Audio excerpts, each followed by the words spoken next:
हर यात्रा हमें कहीं न कहीं अपने भीतर झाँकने का अवसर देती है और जब वह यात्रा जैन मंदिरों और कल्याणक स्थानों से जुड़ी हो, तो वह सिर्फ यात्रा नहीं, आत्मा का तीर्थ बन जाती है।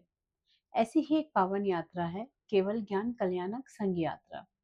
अयोध्या, प्रयागराज और काशी की पवित्र धरती पर, जहाँ हर स्थान तीर्थंकरों के कल्याणकों का साक्षी है। हमारी यात्रा शुरू होती है अयोध्या से, भगवान ऋषभदेव की कर्म भूमि और भगवान अजीतनाथ के जन्म कल्याणक स्थल के पावन यह नगरी है। जैन धर्म के इतिहास की गवाही देती है। पहला दर्शन होगा छपैया स्वामीनारायण मंदिर का, जहाँ सेवा, भक्ति और शांति का सुंदर संगम है। सरयू नदी के किनारे शाम में जब सूरज ढलता है, तो ऐसा लगता है कि मानो हर लहर जय जिनेन्द्र और जय श्री राम कह रही हो।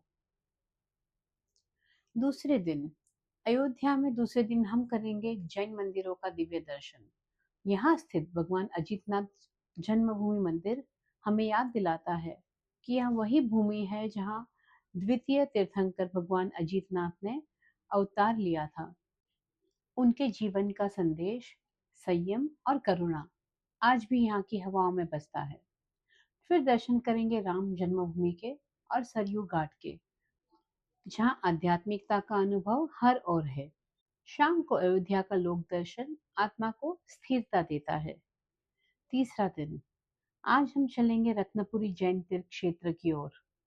यह वही पवित्र स्थान है जहाँ चतुर्विशंति तीर्थंकर में 14वें भगवान धर्मनाथ जी के गर्भ, जन्म, तप और केवल ज्ञान कल्याणक हुए थे। यहाँ का शांत वातावरण और मंदिरों की दिव्यता आत्मा को गहराई से स्पर्श करती है। यहीं से हम प्रयागराज की ओर प्रस्थान करेंगे, जहाँ त्रिवेणी का संगम आत्मशुद्धि का प्रतीक है। चतुर्थ दिन, प्रयागराज जहाँ नदियों का संगम होता है। वहीं कौसंबी जैन श्वेतांबर तीर्थ में हमें मिलता है मोक्ष का संदेश। यही वह स्थान है जहाँ भगवान महावीर स्वामी ने अपना चतुर्मास किया था।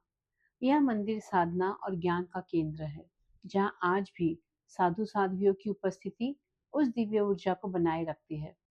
इसके बाद त्रिवेणी संगम, अक्षय वट और स्थानीय दर्शनों से दिन पूर्ण होता है। पांचवा दिन, आज हम पहुंचेंगे पुरी तमल, जहाँ माता मारुदेवी जी का दर्शन होगा, जो भगवान ऋषभदेव की माता थी, जिन्होंने सबसे पहले संसार में मोक्ष का मार्ग देखा।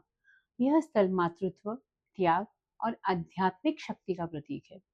इसके बाद हम काशी के विश्वनाथ मंदिर, अन्नपूर्णा मंदिर, दशाश्वमेध घाट और विशालाक्षी देवी के दर्शन करेंगे, जहाँ भक्ति की गंगा बहती है और शाम की आरती को मन मोह लेती है।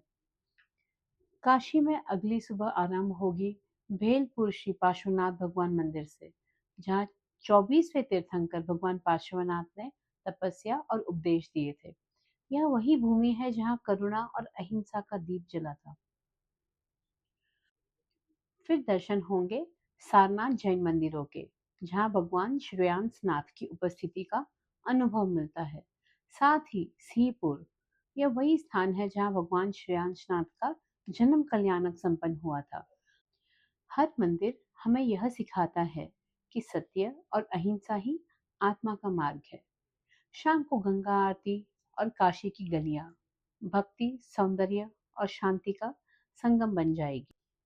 सातवां दिन सातवां दिन बनारस हिंदू यूनिवर्सिटी के विश्वनाथ मंदिर में दर्शन करेंगे। हम इस यात्रा को आत्मिक संतोष के साथ पूर्ण करते हैं। हर मंदिर, हर कल्याणक स्थल हमें याद दिलाता है कि जीवन का असली उद्देश्य आत्मा की उन्नति ही है। तो आइए इसी वक्त जुड़िए केवल ज्ञान कल्याणक संघ यात्रा इस दिव्य अवसर पर, जहाँ हर कदम पर कल्याणक की गुंज है, हर मंदिर में शांति का वास है और हर क्षण आत्मा के उत्कर्ष का अनुभव। संघ यात्रा में जुड़िए। 25 फरवरी 2026 के बैच के लिए बुकिंग अब खुली है।